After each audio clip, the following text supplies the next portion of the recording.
கதிகலங்கும் அமெரிக்க கடற்படை, விரையும் ரஷ்ய போர்க்கப்பல்களும் 7 நீர்மூழ்கிகளும். அமெரிக்காவின் படையெடுப்பிற்கு எதிராக ஈரானுக்கு ஆதரவளிக்கும் நோக்கில் 30 ரஷ்ய போர்க்கப்பல்களும் 7 அணுசக்தி நீர்மூழ்கி கப்பல்களும் ஹார்முஸ் நீரிணைக்கு சென்றுள்ளதாக தெரிவிக்கப்பட்டுள்ளது. இதேவேளை அமெரிக்காவுக்கும் ஈரானுக்கும் இடையிலான பேச்சுவார்த்தைகள் அடுத்த 2 நாட்களில் மீண்டும் தொடங்கக்கூடும் என்று டொனால்டு ட்ரம்ப் தெரிவித்துள்ளார். ஹார்முஸ் நீரிணையில் சீன கப்பல்கள் மீது அமெரிக்கா கை வைக்க வேண்டாம் என்று சீன அரசு எச்சரித்துள்ளது.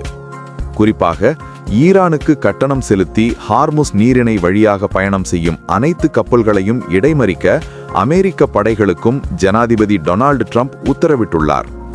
இதற்கிடையில் அமெரிக்க படைகள் தங்களின், அதாவது ஈரானின் துறைமுகங்களை இடைமறித்து அச்சுறுத்தினால் பாரசீக வளைகுடா, ஓமன் வளைகுடாவில் துறைமுகங்கள் அனைத்தும் பாதுகாப்பாக இருக்காது என்று ஈரான் எச்சரித்துள்ளது.